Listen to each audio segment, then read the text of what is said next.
Right? I know, it's a little bit. How's it going, man? Yeah. Long time no see. Just saving Hey, man. I'm right here. Your lens isn't long enough, obviously. get this out. I don't think so. Bien. Pendant que les photographes s'affairent encore quelques instants, Got a spark. while photographers are at it for an extra couple of seconds, Do we have to put these in now, Ian? let me remind you of the routine. If you want to ask a question, Oh, no. please raise your hand a couple. Sometime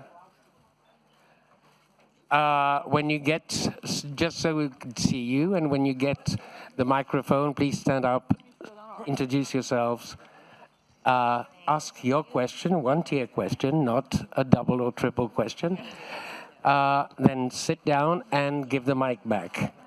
Thank you very much. Yeah, you're right. It's going well so far.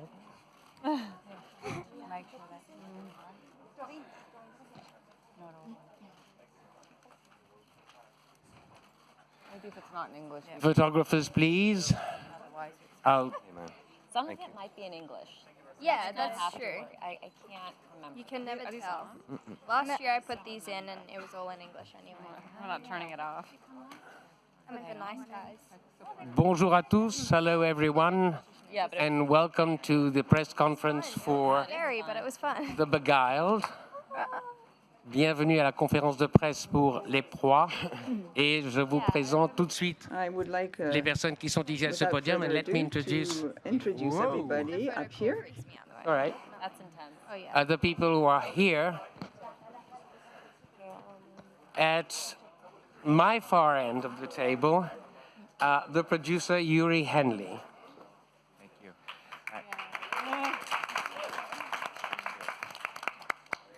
Now, this is the story of a man who is going into a women's world.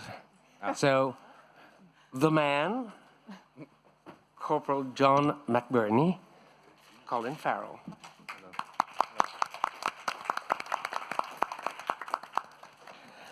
The ladies that sort of welcome him, starting from Youree Henry.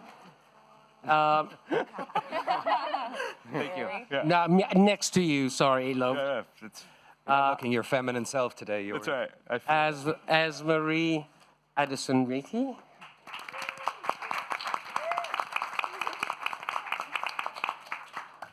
As Jane, and I hope I pronounced the name right, Angourie, right? Gallery. Angourie. I knew I was going to fuck up somewhere.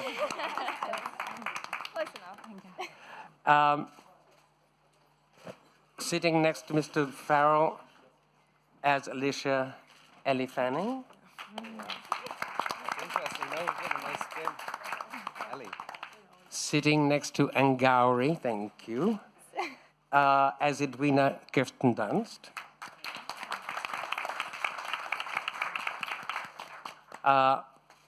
As Miss Martha Nicole Kidman.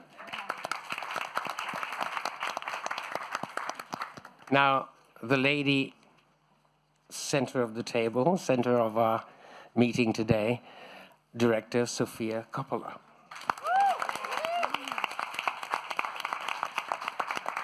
And if that's okay with you all, I'd like to start with a question that will take one matter sort of away from the table.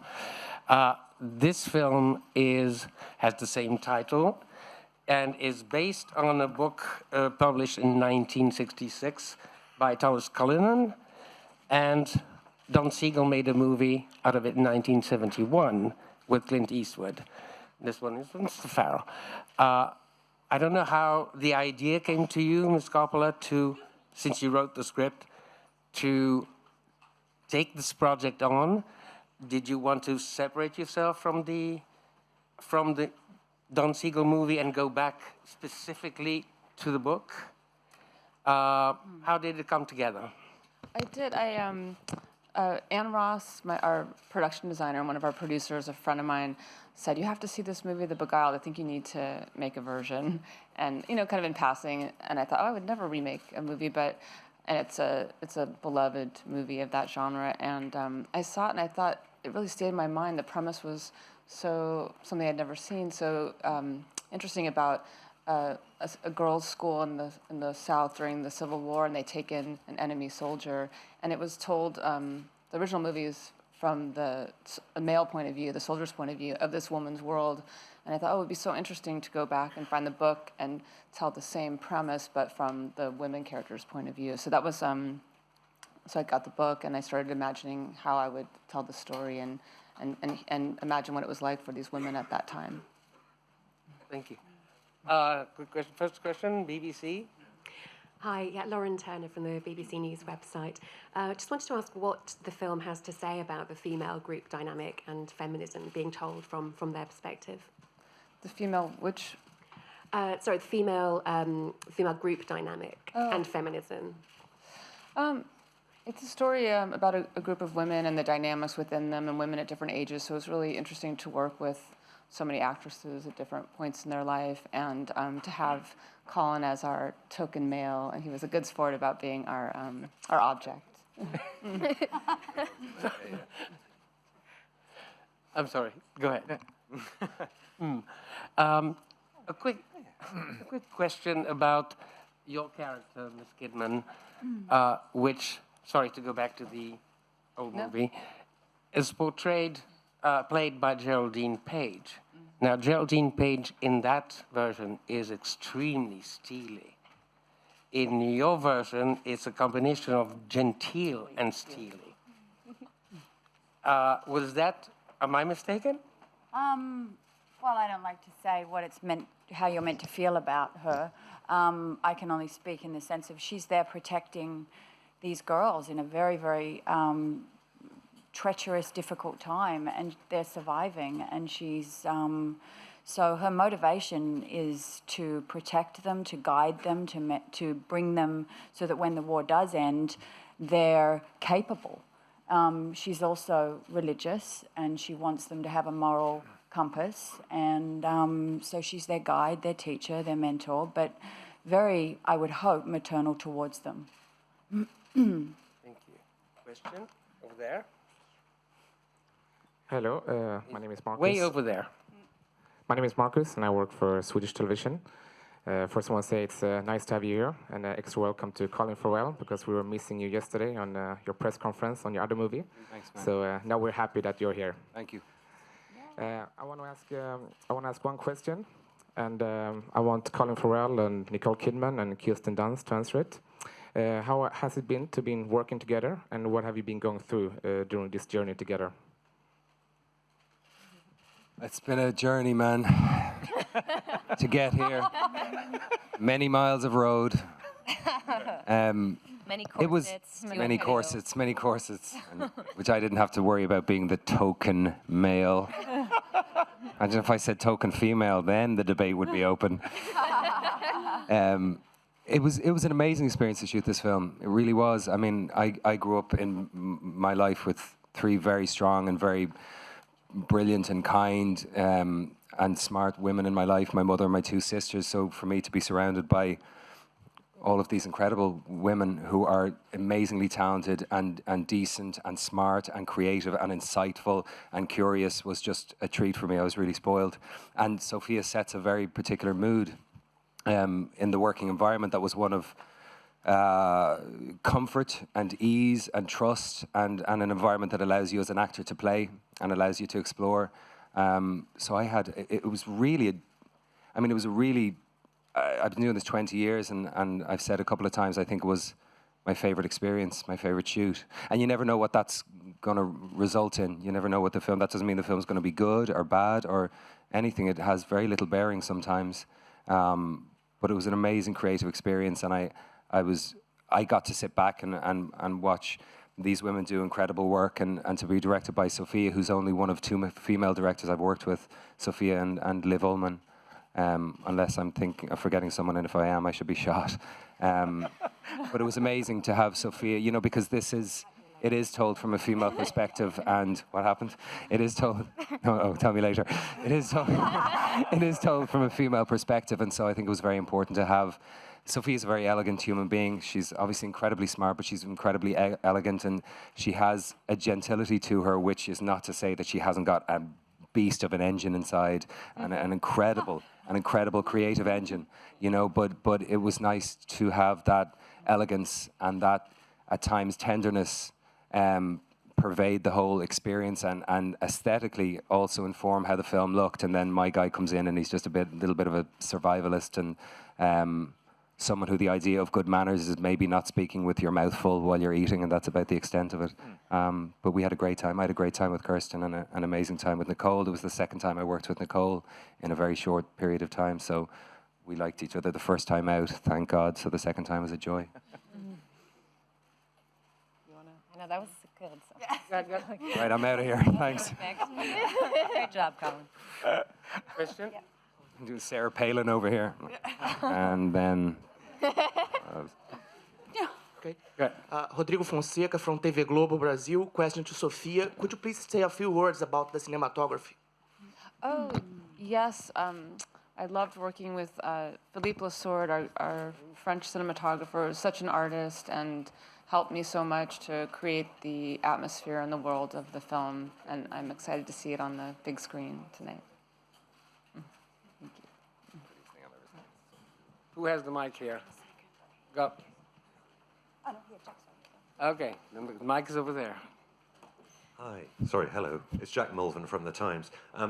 This question was kind of addressed earlier, and Sofia, you answered it briefly, but I'd like it if Kirsten, Nicole, and Colin could also answer it. What does this film tell us about all-female environments, that dynamic, and does it suggest there's something unhealthy about it? I'll let my friends take that one. I mean, I think anytime there's a group of women all together, they're cut off from the world. And I've always heard about boarding school, and there's different dynamics that come out. So we tried to approach it in a way that we could connect to and had truth to us. Yeah, Kirsten? I think that, you know, you're dealing with this pent up, you know, all these people pent up together, no matter male or female or a mixture, there'll always be something that comes out of that. It's like a survivalist technique. And so Colin just happens to be what our aggressions and all of our feelings that have been corseted up, let's say, they kind of all get unleashed because this new dynamic comes in. I don't think it's necessarily it's male or female. I think he comes in and ruins everything. I actually had a girlfriend once that used to call me the ruiner. I thought we were doing just Literally. fine. But it was quite affectionate. It was quite I think it was affectionate. We were fine. But they were fine the living in only a... thing we couldn't do was procreate, but who cares? We were fine. So, yeah. good riddance to him. Yeah. Now that's going to be a really great quote that's going to go out there. Question over there. Hi, Anthony D'Alessandro from Deadline. Question for Sofia. At CinemaCon, you said something. You said, I hope people see this movie where it deserves to be seen, in the theater. And that resonates hugely and strongly, particularly at this festival with Netflix. Or Netflix, yeah, the theater or Netflix, either or. I was wondering if you could expound on that. Yes. Yes, I would love to. I'm so happy that we shot on 35mm film and Philippe Lassorde's beautiful work, and all of the work. I feel like it's so great to see on a big screen. So I really hope that people will go to the theaters. I think it's such an atmosphere that I hope you're really, really go into in a theater atmosphere and to see the photography. And we shot it thinking of a big frame, not a phone. So I hope people will see it in the theater. And that experience is such a unique one, especially in our modern lives, to really lose yourself in a film. And it's so exciting to be in Cannes and celebrating that, and to see films on the big screen here in the Palais. Did you ever see David Lynch talking about seeing a film on the cell phone? Did you ever see that?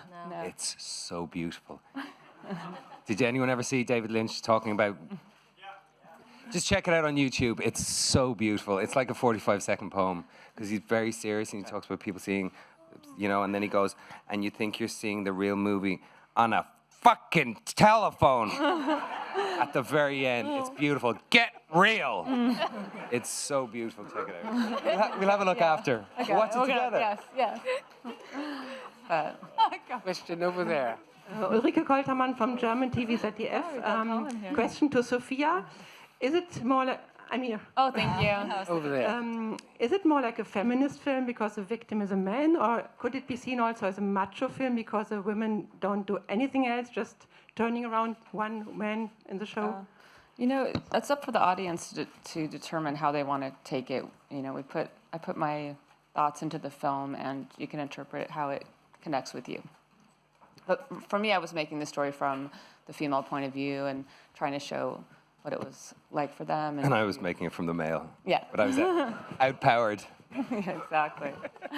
But part of the fun of it is that at the core of it, there's the power struggles between the male and female, which I think are relevant, but in a hopefully a entertaining, fun, juicy story. Yeah, and also the nature of repression. As you were saying, Kirsten, it doesn't seem so gender specific when you just talk about the nature of repression and how it's a it's a blanket that if people find themselves beneath, there will be some kind of heavy price to pay. I think regardless of gender. Yes. Thank you. Question over there. Brian Johnson from Maclean's magazine in Canada. Another question about the confluence of media and formats at this festival. It's historic. We've had the top of the lake yesterday, Nicole, and the small screen on the big screen. And kind of a general question for you and Sofia and anybody else who wants to answer it.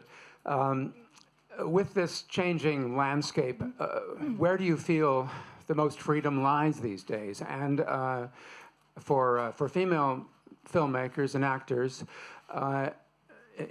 with film and with cinema, there's a sense that still it's very, very male-dominated. And is there more freedom in television? Where do you see all of this going? I'll let you take that.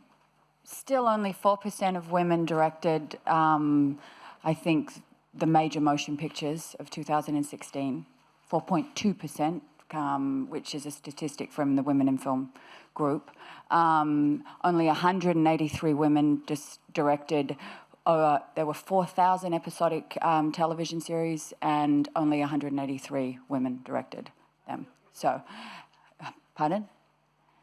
So that there says it all. That's the statistics from the Women in Film. So I think that's really an important thing to say and keep saying. Luckily, we had Jane Campion and Sofia here. Obviously, we as women have to support female directors. That's just a given now. I mean, hopefully that will change over time, but everyone keeps saying, oh, it's so different now, it's so different. It isn't. Listen to that. So that's that part of the question. The other part being small screen, big screen, and as an actor, I get to work in all of the mediums. I know doing Big Little Lies, Jean-Marc Vallée directed that for the small screen. He knew what he was making it for. And I think that's a really important part of it, because if you're making, as Sofia said, she was making this film for the big screen. There's a way of framing, there's certain things you do for that reason, but at the same time, we need stories, we need the opportunities, we need things to be seen. The world is changing, and we do have to change with it.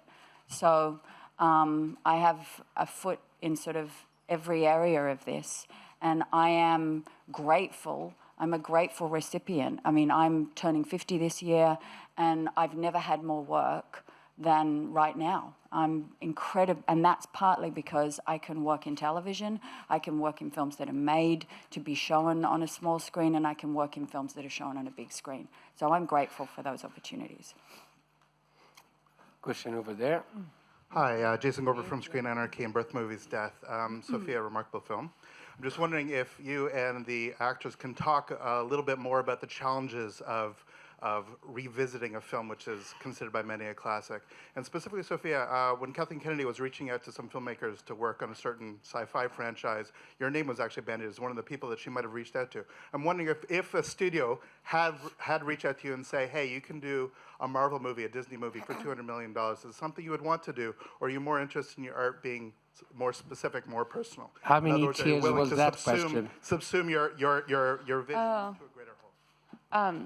I love making small, low-budget films where I'm really allowed to do it the way I want. And I think when you have those huge franchises, there's a lot of cooks in the kitchen and meetings in conference rooms, which, but I'll never say never. But I really enjoyed making this film because it was a small film where it was really the focus was on the acting. We were all in one location, and I really enjoyed this. What was the first part of the question? Sorry, just briefly, if you guys could talk about the pressure of doing another version of the film, about making sure that it's your own. That's what I'm saying in connection with the larger budget, of making sure that this is your own vision of this film, which is already known and celebrated by many others. Right, yeah, I never intended to try to remake that film, but really just go back to the story and tell my own version. And I'm curious I tried to put that one out of my mind because I wanted to try to forget that and just imagine how I would make this film, how I would tell the story and start again. And but I'm looking forward to watching. We're gonna have a double feature in Los Angeles at Quentin Tarantino's theater, so I'm excited to watch both of them. And I think they're, this is sort of the other, like flipping it on its head, and they kind of are two sides of the same story, I hope. Question over there. Hello, I'm Youree Hashemi from Picture World Magazine, Iran. Congratulations, Ms. Coppola, excellent movie indeed. I need to ask a question which applies both to you and Ms. Kidman as well. Which career mistake has given you the biggest lesson? And what would be your advice to your younger selves? I feel like everything you do makes you who you are, so I have no regrets. I'm trying to focus on the positive. Yes. But I mean, I think part of, and I said this in the Sacred Deer press conference, you know, sometimes you fail, sometimes you succeed. That's just the journey. You get back up. It's something, as a mother, I try to teach my children right now. You fall over, you brush off your knees, and you get back up. It's a really, really hard thing to do. And you cry and you feel, because it's not saying don't feel, but experience it, navigate it, and move through it. And I think artistically, once you give over to that, you go, okay, then it's a journey. It's going to have a lot of ups and downs, and I'll learn from everything. But if the passion is there, and the desire, and the curiosity, and the willingness to keep going, then hey, keep going. So that's sort of in terms of focusing on the mistakes. Yeah, made many of them, but tried to get back up and keep going, because I do, as I said the other day, I love it. I love acting. I love being part of a group of people who are telling a story and contributing in that way. And it's not, if we always knew the outcome, hey, it'd be so easy to say yes, but we don't. So there's so much Russian roulette involved, but very fortunate and very privileged to be here. And simply put, that's the way I sort of try to approach it. Otherwise, I'd stay home and not work. Question over there. Christian Jungen, NZZ am Sonntag, Switzerland. First of all, congratulations to all of you for this well-crafted film. And this is for Sofia. You've worked with Elle Fanning before and have probably seen taking her career off. Can you tell us why you love working with her and what you like in her acting? Yes, I met Elle when she was 11 during Somewhere, and from my first meeting, I thought she was a great actress, and I'm excited to see her grow up, and so it was so fun to now work with her as a young woman, 18, and I can't wait to see all the things that she's going to do. And working with her, it's always just a surprise when you work with talented actors and you imagine something and they bring more to it. And she was always making me laugh with this, and just has a natural ability to light up the screen, and an interesting young actress. Yeah, I think this movie was special for me because obviously when I was 11, I felt like Sofia and I's relationship was she felt like a fun aunt or like a older sister or something.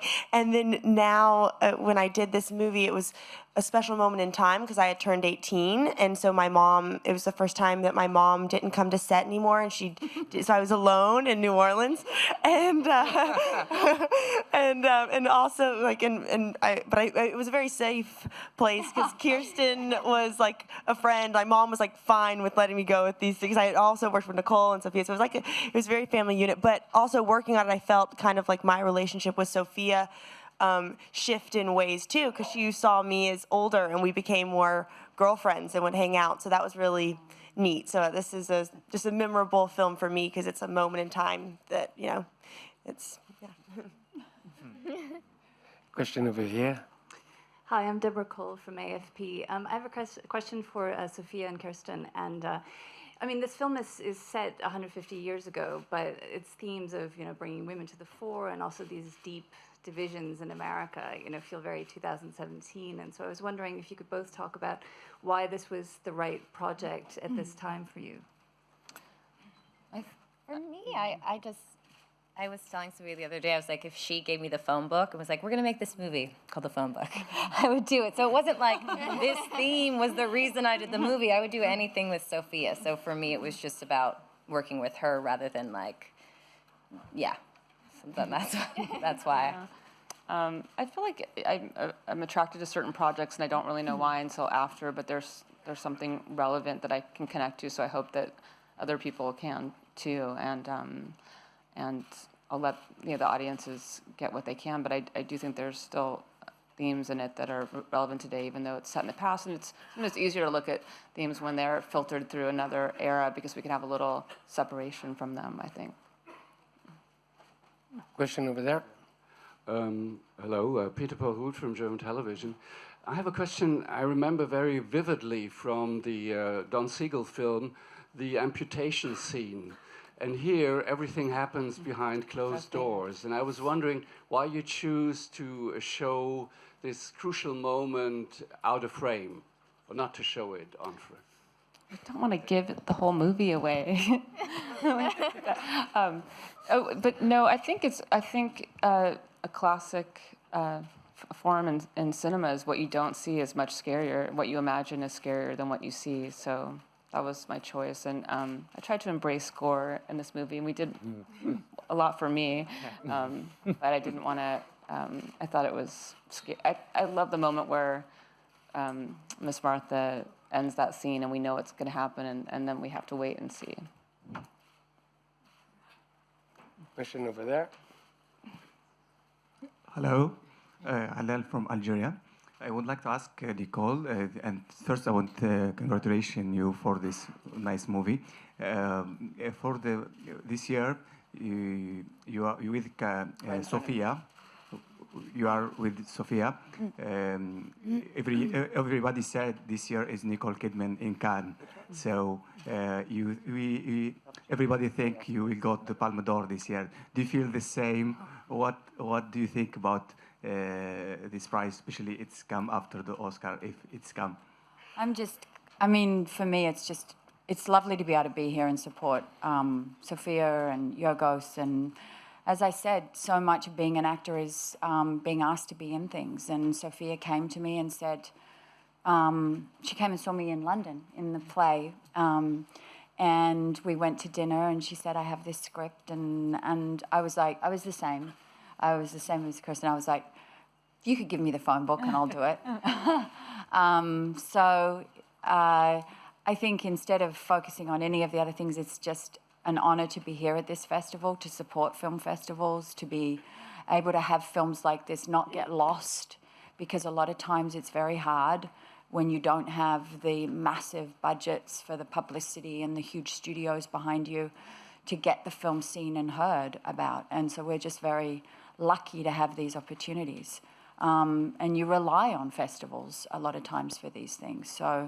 So we show up and we sit here on these panels and we talk to you because we want the films to be seen, we want the stories to be put out into the world, and you give us the opportunity to do that. Question to both Addison and Angourie. Yeah. how was your experience working with this bunch? That's one. And how do you feel about the Cannes madness, which I'm sure you're not used to? It's pretty crazy. It's quite intimidating, especially, you know, the photo call. That freaks me out a lot because everyone is yelling and it's just it's very loud. So yeah, I think Cannes is always crazy. And in terms of the shoot, I mean, it was the best shoot I've ever been on. It was fantastic. I loved working with so many talented women, and Colin, who is also very talented. Nice save. Yeah, You're good at this. It was fantastic. Yeah, and it was a beautiful environment to be in, and we were all in New Orleans, and it was amazing. It was really incredible working with so many wonderful actors and actresses, well, actor and actresses. But it was so wonderful just to be in New Orleans and immersed in such a different time than it is now. And then to come to Cannes and our movie being shown that we all worked so hard on is very special. You're a diplomat. Nice, Addie. And Angourie. Question over there. Go. Karen Batt for the Huffington Post, and a question for Sofia Coppola. In Lost in Translation, you have an alienated girl who's rescued from her loneliness by a man. This is a radical and exciting transformation because here he's dumped outside the gate, okay? And I was wondering, I haven't seen the Clint Eastwood movie. How is the ending of Clint Eastwood's movie different from yours? And is it the same last shot? And it's a great last shot. And so I was wondering if you could comment on that last shot. You know, I don't remember the last shot of the Don Siegel film, so I couldn't tell you, but the story ends the same way. But this shot was in my head, so I hope I didn't. I don't think it was the same. And I loved the last image of them behind the bars of the gate and really embracing Southern Gothic and how these women are trapped and they're not going anywhere. So that was really the feeling I wanted to end on, the visual of seeing them through the gate. And yeah, and I think it's unusual that he was dropped outside. And so thank you. We'll take two more questions. One over there. Who has the mic? Go. Good morning. This is a question for Mr. Farrell. I'm Nicola Rumeliotis from Italy. These days, Clint Eastwood was here in Cannes. You have the opportunity to meet him. He says something about your interpretation, and if not, you have seen the old film, you get inspiration from the interpretation of Clint Eastwood. Thank you. Thank you.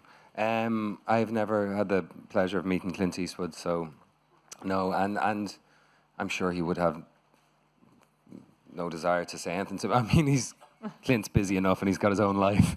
But I had seen the film some years ago and I was deeply disturbed by the original film. Like Sofia was saying, in her experience with it, it stayed with me.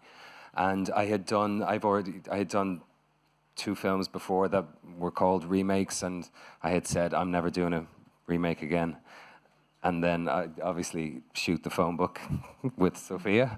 And when this came around, it was kind of an easy yes. I thought it was, look, a remake or a retelling or whatever it may be, a reinterpretation, you know, just because it has that moniker before it doesn't mean it has to lack originality. You know, I mean, Scarface was a remake. There's so many incredible films that were remakes. And I think Sofia did something very original with it. And I thought Clint was extraordinary in the Siegel film, but I was allowed to maintain my Irishness, my Irish accent in this version. The character in the book was an Irish soldier who was fighting from a mercenary perspective. And so my own little small way, it's not about this at all, but just my own little backstory. I was allowed to treat it like a bit of an immigrant story, because he was somebody who was fresh off the boat, like so many of my fellow countrymen and women were, that had sailed to America to survive, basically, had left a country that was kind of somewhat in civil ruin. And I was allowed to view it from that perspective. So that was something that was incredibly unique to our experience of telling the film, as opposed to Siegel's version, you know. Thank you. Last question over there. Anano Pakuradze de la Géorgie, de la télévision géorgienne. I come from Georgia. J'ai une question I à have la a question. réalisatrice Sofia I have a Coppola. question Je for m'intéresse, Sofia Coppola. Merci pour le film. Thank parce you, que Sofia, j'ai for the adoré le film. film. I loved your film. Je m'intéresse comment est-ce que vous choisissez How do les you acteurs et les choose the actrices actors and et pourquoi actresses? exactement vous avez And choisi why Monsieur exactly did you Farrell choose Colin pour ce Farrell for this part? Thank you. Yeah, when I was thinking about doing this story, I loved working with Kirsten, and I could see her in the role of the teacher. And I thought, oh, and Elle can play the young student now. She's, old enough to play the 18-year-old. And I've always admired Nicole, and so I imagined when I was writing, it helped me to imagine Nicole as the headmistress, and I knew that she would bring her little bit of twisted humor to the role, and it could easily turn into melodrama, but to have such great actors that were really going to make it connected with something real was important to me. And then we had to find a man that could handle all these women, and I wanted him to be very a contrast to them, very masculine and dark, and he's a exotic enemy soldier. And so when I met Colin, he's so dark and exotic. No, but he, besides being a great actor, he's charming and charismatic, and I knew that he would find a way to connect with each one of the characters differently. And also, he's connected to his dark side, which the character had to have to believe, to go on the story, and not turn into just melodrama, to be, engaging. So, and I love, that he's such a contrast. He comes into this delicate, feminine world, and he's dark and dirty and hairy, and and comes into this very feminine world that the movie starts out with. So he gave that contrast. I'm afraid our time is up. Thank you very much for being here. For those of you who came to Cannes for the first time, welcome. For the rest of you, welcome back.